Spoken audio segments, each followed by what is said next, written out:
Buonasera da Sicilia 24, le principali notizie. Uomo ucciso a colpi di arma da fuoco alla testa nelle campagne di Partinico, la vittima è un allevatore di 73 anni. Ragazzo accoltellato a Capaci durante lo scontro tra due bande, per gli investigatori è stato un regolamento di conti voluti dal gruppo del quartiere Marinella. E mistero ad Aci Platani nel Catanese, dove un'anziana è stata trovata in casa, ferita a terra, dubbi su aggressione. C'è un nuovo scandalo a Palermo, anche l'acqua pubblica è gestita dai boss di quartiere. Un danno da 5 milioni di euro dell'acquedotto per l'acqua erogata che nessuno paga. A Catania il caso del bambino picchiato con il cucchiaio di legno. Mentre scatta il divieto per i genitori di avvicinarsi al piccolo, il comune avvia sanzioni disciplinari per chi ha ignorato le precedenti segnalazioni. Suolo pubblico più caro a Catania, a gennaio è scattato l'aumento del 15,8% della tassa, una tegola per commercianti, ristoratori ed operatori dei mercati. Etna, spazzaneve attivi a macchia di leopardo lungo la Mare Neve verso Piano Provenzana. Un tratto lasciato coperto di neve davanti a uno chalet accende la polemica e chiama in causa la città metropolitana, mentre i gestori del rifugio protestano.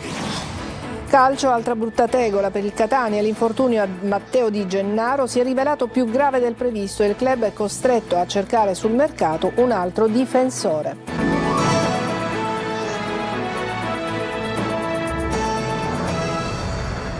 Bentrovati, apriamo con la cronaca nera. Un uomo di 73 anni è stato ucciso a colpi di arma da fuoco nelle campagne di Partinico. Vito La Puma, questo è il suo nome, era un allevatore. Gli inquirenti sono al lavoro per capire chi ha sparato.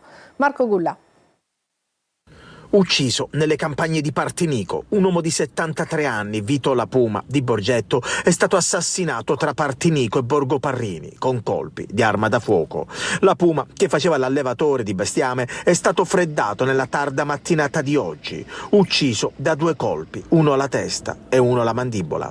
Sul delitto indaga la polizia, la sezione omicidi della squadra mobile. La vittima ha piccoli precedenti, nel suo passato c'è un episodio noto alle cronache risalente al 2015, quando fu arrestato per furto aggravato. La Puma era stato sorpreso dai carabinieri all'interno di un fondo rustico di Borgetto mentre stava rubando alcune pedane da ponteggio in ferro. Le aveva sottratte al proprietario del terreno dove portava le pecore a pascolare. Gli agenti stanno scavando nel passato della vittima e stanno ascoltando i familiari di La Puma straziati per la perdita del loro caro. Ancora ignoto il movente e soprattutto chi ha sparato, anche perché nella zona dove è stato ritrovato il corpo senza vita di La Puma è aperta campagna e non ci sono telecamere.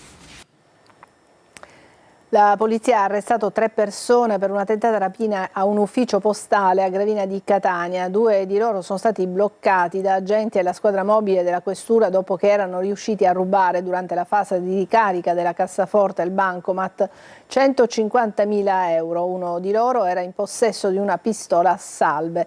Il terzo complice è stato catturato alla guida di un'auto che era stata noleggiata per compiere la rapina. Ancora violenza a Palermo. Un ragazzo è stato accoltellato a Capaci per un regolamento di conti di un gruppo del quartiere Marinella. Sull'episodio stanno indagando i carabinieri. Al setaccio le immagini della videosorveglianza per dare un volto ai partecipanti e alla rissa. Marco Gullà. Ancora violenza, ancora una rissa che sfocia nel sangue. Siamo a Capaci, in provincia di Palermo. Un giovane di 19 anni è stato accoltellato al termine di una lite. Alla base potrebbe esserci un regolamento di conti tra un gruppo di ragazzi del quartiere Marinella a Palermo e alcuni giovani di Capaci. Uno scontro a più riprese. Il ragazzo ferito sarebbe stato coinvolto in una prima aggressione avvenuta nelle ore precedenti proprio alla Marinella, quartiere di provenienza del gruppo rivale. I giovani palermitani si sarebbero organizzati e sarebbero partiti alla ricerca del 19enne, tendendogli poi un agguato a Capaci. Durante il secondo confronto sarebbe appunto spuntato un coltello con il quale è stato ferito il 19enne. Ho sentito dire che tutto è iniziato in piazzetta Padre Pio. Poi da là sono venuti qua, è scappato forse il ragazzo, non lo so, sono venuti qua e si sono litigati.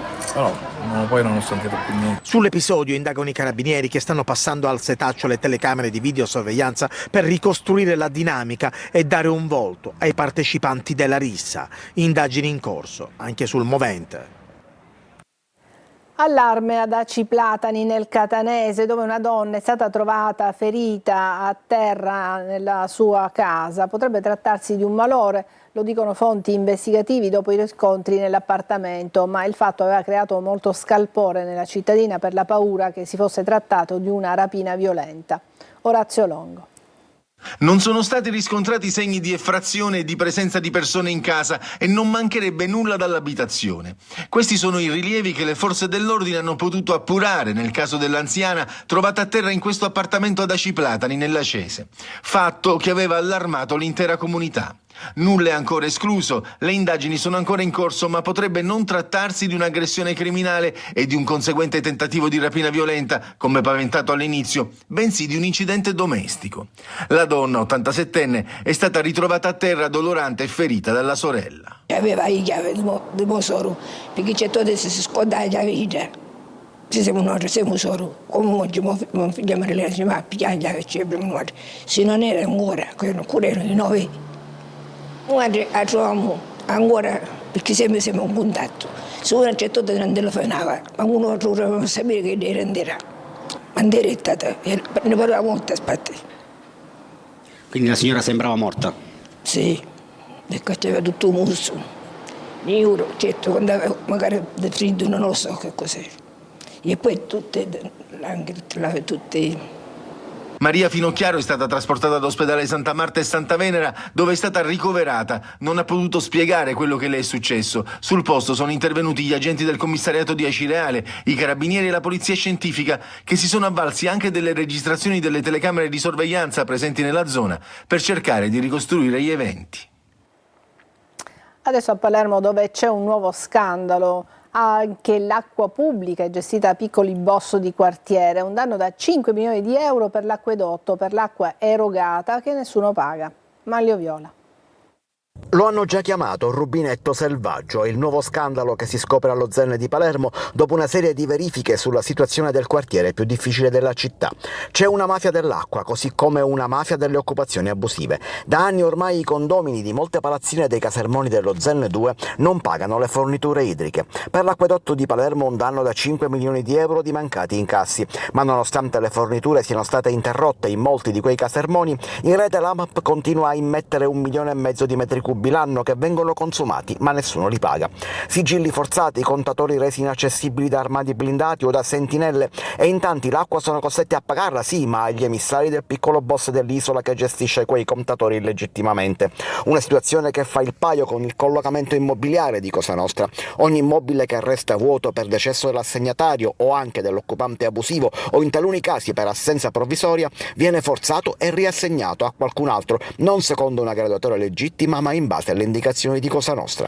Ripristinare la legalità dopo anni di abbandono non è cosa facile. La mafia dell'acqua agisce non solo allo Zen, ma quasi in tutte le strutture di case popolari in giro per la città.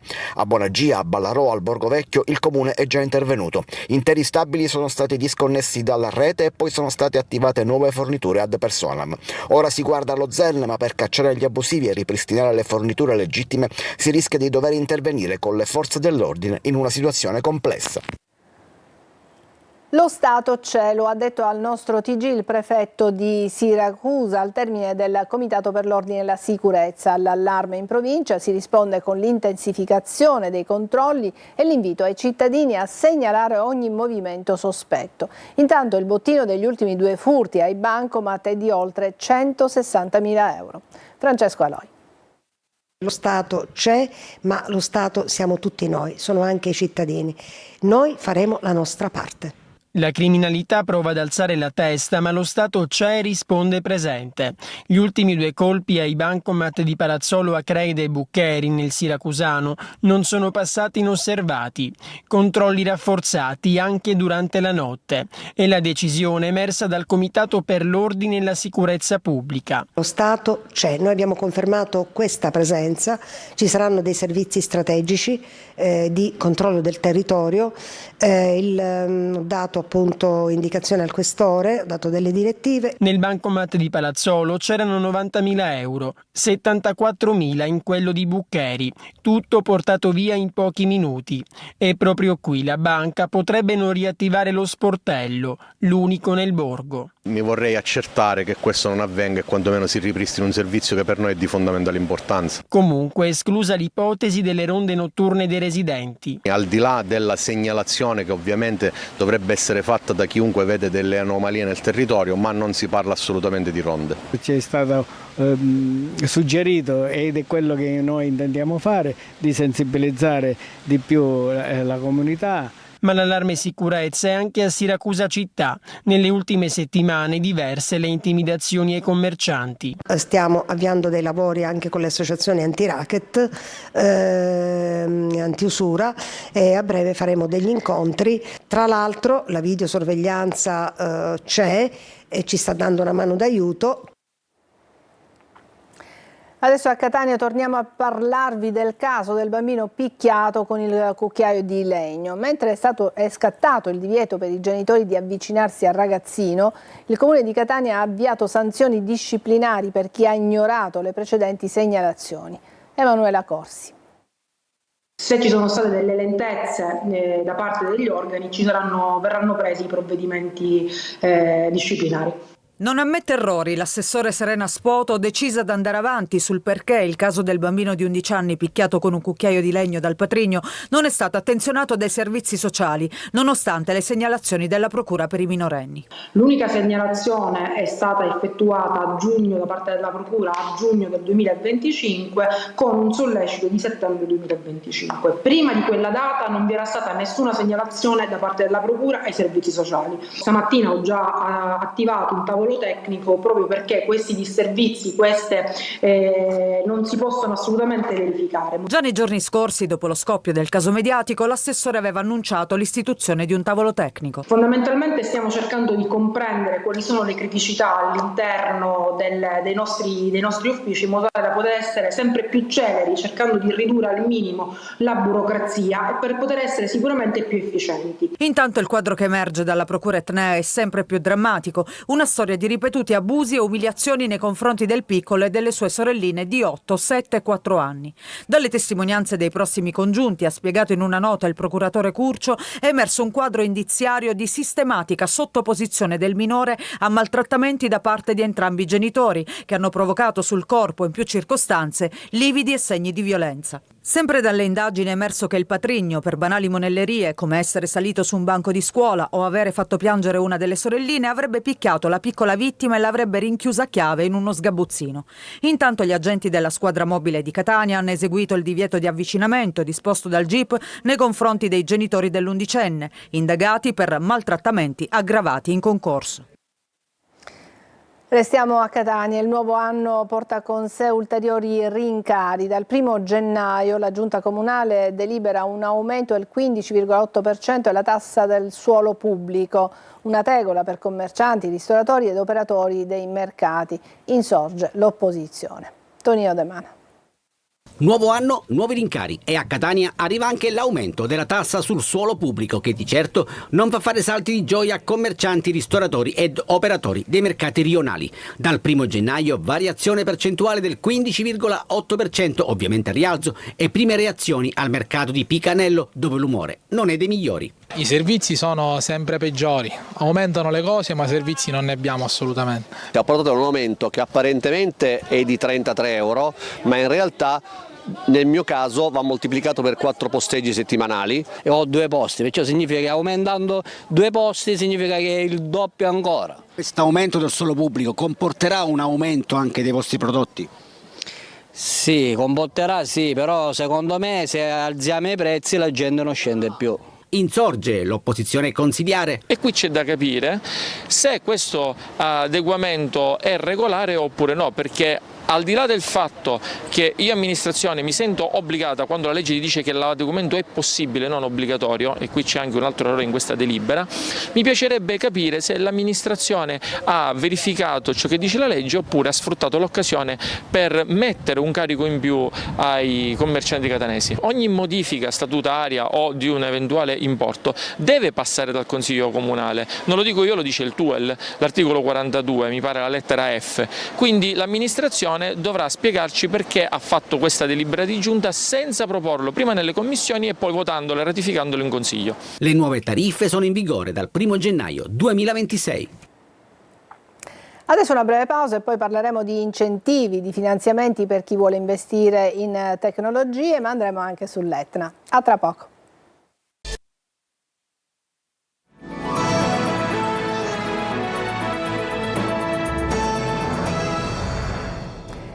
Si chiama STEP ed è un bando pubblicato al Dipartimento regionale delle attività produttive per progetti su tecnologie innovative e transizione green, 315 milioni a disposizione. I termini per la presentazione delle istanze scadono il 13 febbraio. Orazio Longo. Rafforzare la capacità tecnologica e la competitività del sistema produttivo regionale. Questo è l'intento di STEP, acronimo di Strategic Technologies for Europe Platform, nel nuovo avviso pubblico approvato dal Dipartimento delle attività produttive nell'ambito del programma regionale del Fondo Europeo di Sviluppo 21-27. Il bando, presentato nella sede di Confindustria a Catania, mette a disposizione diversi milioni di euro per progetti su tecnologie critiche e innovative, capaci di sostenere la transizione green e digitale e di ridurre le dipendenze strategiche dell'UE. L'Unione Europea, che ha assegnato 615 milioni di euro alla Sicilia, ha un grande obiettivo con il regolamento STEP, che è quello di ridurre il divario tecnologico rispetto agli Stati Uniti da un lato e alla Cina dall'altro lato. Il tema non è utilizzare tecnologie ma è fabbricarle, in maniera tale che non si affrontino dei costi, chiamiamolo, di progetto, se prima non si ha la certezza, consentitemi, della steppabilità del progetto. Le agevolazioni coprono dal 50 al 70% degli investimenti, possono partecipare imprese di qualsiasi dimensione, anche in aggregazione. Questo bando è incredibilmente interessante per le nostre aziende che riusciranno a essere maggiormente competitive, rinnovate e arrivando anche a quella sostenibilità che tutti quanti vogliamo raggiungere. I termini per la presentazione delle istanze preliminari sono aperti fino al 13 febbraio. Sull'Etna innevato ci sono diversi disservizi, gli spazzaneve sono attivi a Macchia di Leopardo, lungo la Mareneve verso Piano Provenzana. Un tratto ghiacciato davanti a un noto chalet accende la polemica e chiama in causa la città metropolitana, mentre i gestori del rifugio protestano. Sentiamo Eva Spampinato.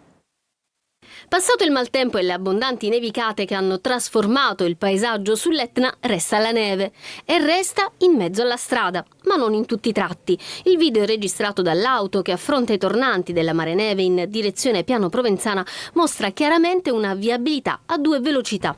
La maggior parte del manto stradale è stato pulito dagli spazzaneve, che però hanno lasciato coperto da un duro strato di neve e ghiaccio un ampio tratto di strada all'altezza di un noto chalet che si trova in mezzo ad un bosco. A segnalarlo con disappunto e perplessità sono i gestori del rifugio. Il servizio non fa il proprio dovere di arrivare fino allo chalet Clan dei Ragazzi. A 200 metri da noi si fermano e non si sa il perché. La responsabilità relativa al tratto in questione è della provincia, ovvero della città metropolitana. La questione è stata sollevata ieri durante il tavolo tecnico in prefettura dal sindaco di Linguaglossa Luca Stagnitta. Esprimendo il nostro disappunto per il ritardo nello spazzamento della neve. Ciò costituisce un danno sia al comparto economico, ma soprattutto può costituire un grave pregiudizio per l'incolumità delle persone. Si parla tanto di turismo sull'Etna, si parla tanto di dare servizi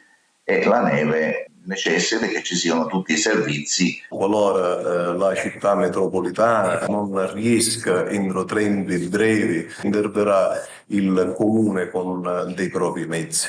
E se non dovessero ancora attivarsi gli spazzaneve provinciali, ci penseranno il sole e le temperature in risalita a pulire la strada davanti al Clan dei Ragazzi. Adesso una breve pausa e poi parleremo di calcio mercato. A tra poco.